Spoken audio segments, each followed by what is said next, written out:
سلام دوستان، امیدوارم حالتون عالی باشه. ایامتون بکام. محمد هستم با ویدیوی یه توضیح تکمیلی در مورد ویدیو قبلی که با هم ساخته بودیم در مورد ابزار فیکس رنج ورم پروفایل. تو این ویدیو خواستم بیشتر توضیح بدم، مثال‌های بیشتر و یکم بهتر جا بیفته. فکر می‌کنم توی ویدیو قبلی یکم توضیحات شاید ناقص باشه. خب توی این ویدیو میخوایم در مورد اینکه چطوری توسط ابزار فیکس رنج ورم پروفایل بیایم اینجا واسه خودمون ناحیه حمایت مقاومت رو توی یه محدوده خاصی، این نکته رو حتما در نظر بگیرید دوستان، یه محدوده خاصی مشخص کنیم. شاید بیشتر ماها توی رسم ناحیه حمایت مقاومتی مشکل داشته باشیم. مثلا میایم یه خطی رو رسم می‌کنیم یا یه ناحیه رو مشخص می‌کنیم، قیمت اصلا به اون خط احترام نمیذاره، اصلا واکنش خوبی نشون نمیده، میشکنه میره بالا، از بالا میشکنه میاد پایین، اصلا انگار نگاه به اونجا یه ناحیه مهمی هستش.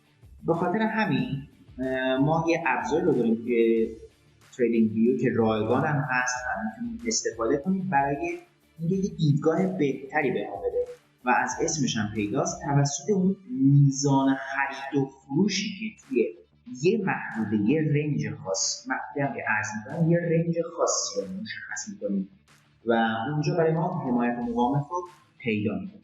حالا چطوری این رنج رو مشخص کنیم؟ بهترین روش دوستان انتخاب یه سطح و یک کف هستش که برای استفاده از این ابزار میتونیم یه سطح و یک کفی رو انتخاب کنیم و این ابزار برای ما نشون میده که توی این ناحیه، این یعنی از این سطح تا این کف کدوم نواحی احتمالاً یه ناحیه حمایت مقاومتی خوبی باشن. خب حالا من توی چارت بیت کوین هستم، میام اینو بررسی میکنم. توی هر تایم فریمی دوستان این جواب خواهد داد.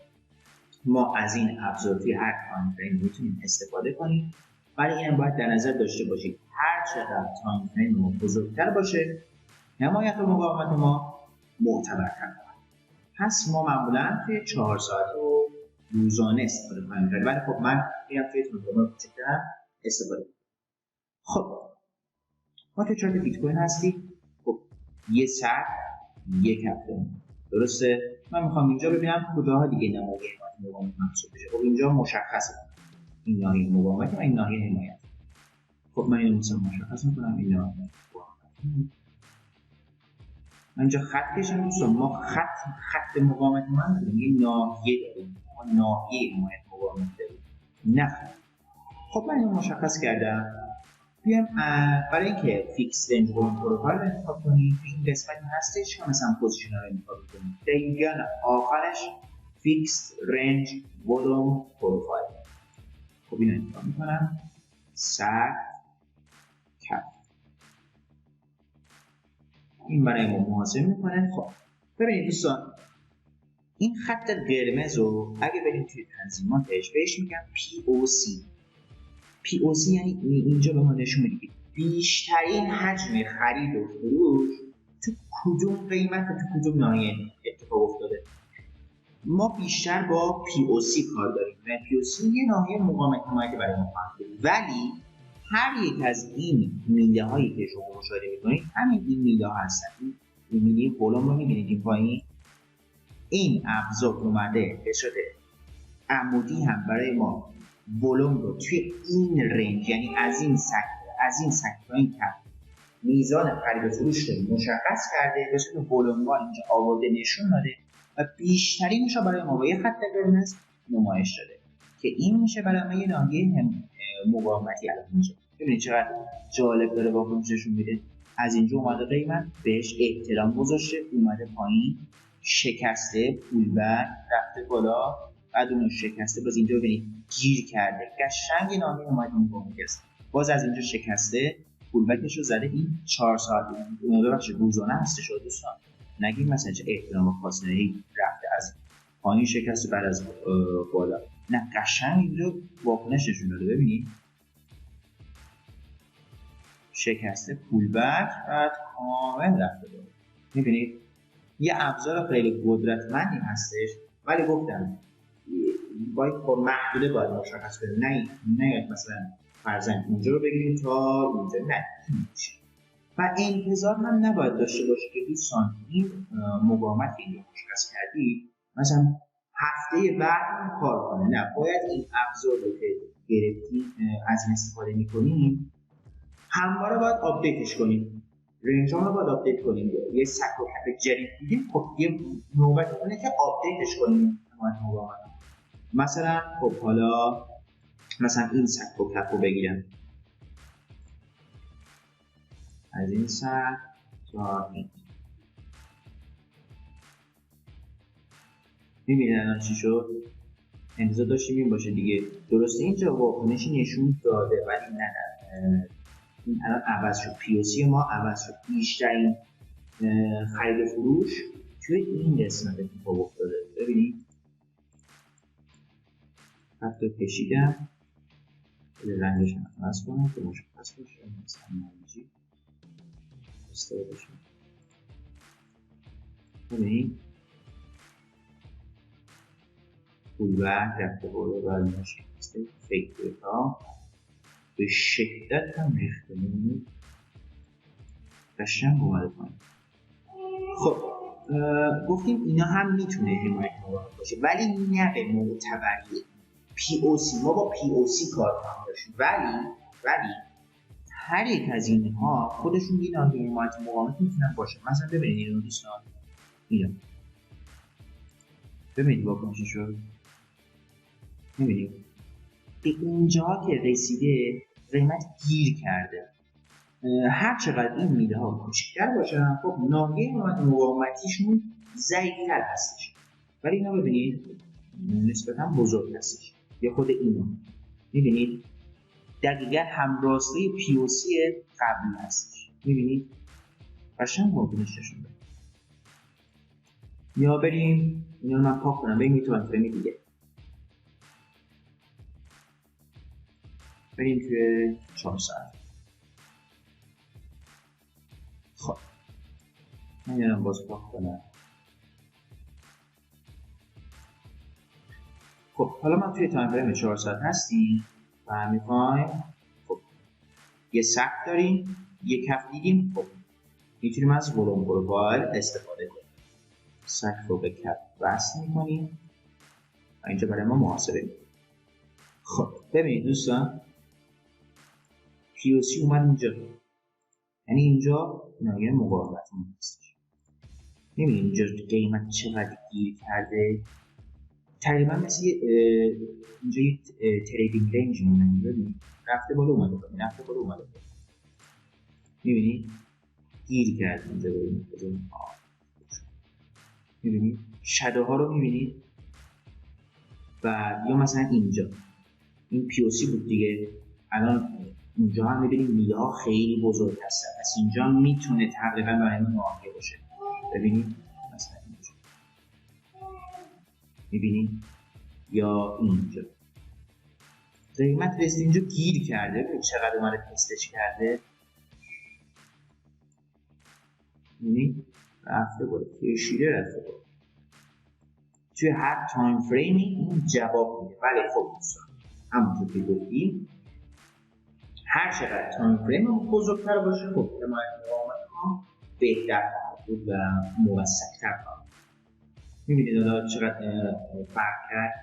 یا مثلا بذارید یه لگی دیگه هم بگیرید، مثلا اینجا ببینید خب این کف و این سک رو به کف وصل میکنید، این محاسبه میکنه دقیقاً POC افتاده اینجا. اینو من خودم کشیدم، اینو من خودم قبلا کشیدم، اینو داشتم میکشیدم. ببینید کجا افتاده،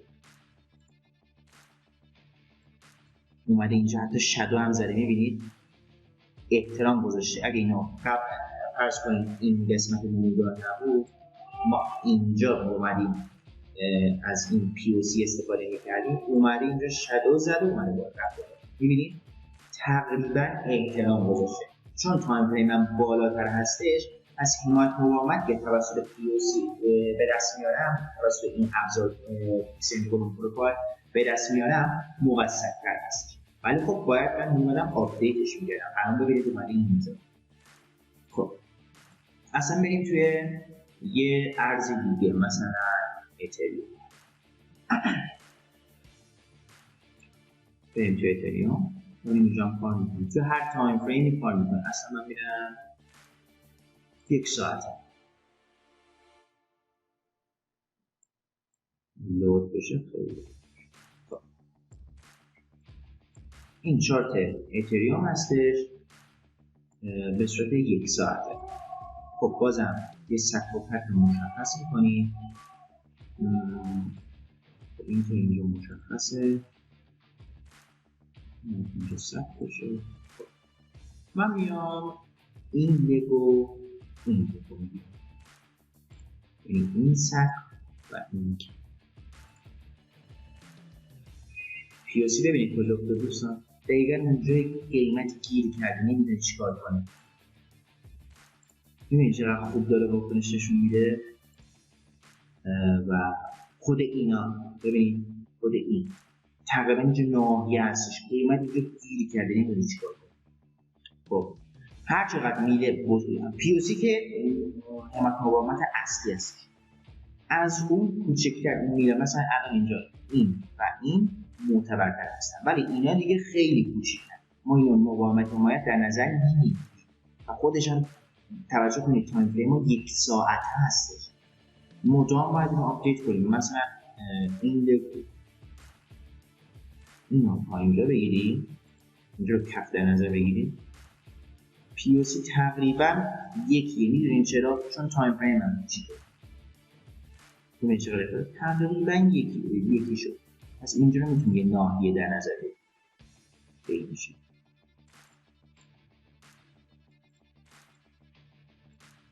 این برای تایم فریم 1 ساعته. این مناهی ببین تو قبلا. خب اینجا این رو انجام استفاده کنیم.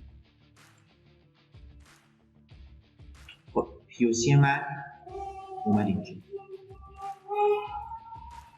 میبینید واکنش رو دوستان خیلی زیبا داره واکنشش میده. اصلا قیمت وقتی به این ناحیه رسیده کلا گیر کرده. میبینید؟ خب دوستان امیدوارم که توضیحات کامل بوده باشه. حتما این نکته رو در نظر بگیرید توی استفاده از فیکس رنج ولوم پروفایل. شما باید همیشه یه سقف و یک کف در نظر بگیرید. یه نکته دیگه که می‌خواستم خدمتتون عرض کنم دوستان، هیچ ناحیه حمایت مقاومتی همیشگی نیست. شما باید آپدیتش کنید، به خصوص توی تایم فریم‌های کوچیک‌تر. و اگه میخواین از این ابزار استفاده کنید بهتره که تایم فریم بالا باشه و سقف و کف انتخاب کنید. سقف و کف انتخاب کنید و همواره بازم تاکید میکنم به روز باید نباید فقط استناد کنیم به این ابزار و به واسطه این ابزار ترید کنیم. نه دوستان، این ابزار فقط برای ما دید میده و قرار نیست که ما فقط بیاییم آره یه سقف یک کف بگیم آره اینجا مقاومت برو که رفتیم بریم وارد خودش بشیم. نه دوستان، تا زمانی که شما این ابزار رو با استراتژی خودتون، مثلا نمیدونم شما پرسش کار هستین، تکنیکالیست هستین، هرچی، تا این ابزار رو با استراتژی خودتون ترکیب نکنید، میکس نکنید و بک تست نگیرید، هیچ موقع به دردتون نمیخوره و ممکنه اصلا این ابزار اشتباه بده به ما. اشتباه نمیده ها، یعنی اعتبار اون ناحیه‌مون کم باشه. درسته؟ پس خواهش میکنم صرفا با استناد کردن به این ابزار وارد ترید نشید. این ابزار رو باید با استراتژی خودتون با سایر عوامل تکنیکالی، فاندامنتالی یا هر چی مثل پرایس اکشنی ترکیب کنید و یه ناحیه معتبری رو واسه خودتون پیدا کنید و این ابزار توی تایم فریم های بالاتر به شدت جواب میده و مثلا روزانه و 4 ساعته مقاومت که داره نشون میده به شما خیلی قدرتمندتر هستش و معتبرتر هستش تا مقاومتی که مثلا 30 دقیقه یا 1 ساعت نشون. پس خواهش میکنم از شما دوستان بدون آموزش از این ابزار استفاده نکنید. حتما باید با استراتژیشون ترکیبش کنید و اینکه اینم در نظر داشته باشید که ما بیشتر با خط قرمز کار می‌کنیم یا همون POC توی تنظیماتش هم میتونید اون رو حذف کنید یا بذارید بمونه. من مثلا دوباره بیارم تنظیماتش رو،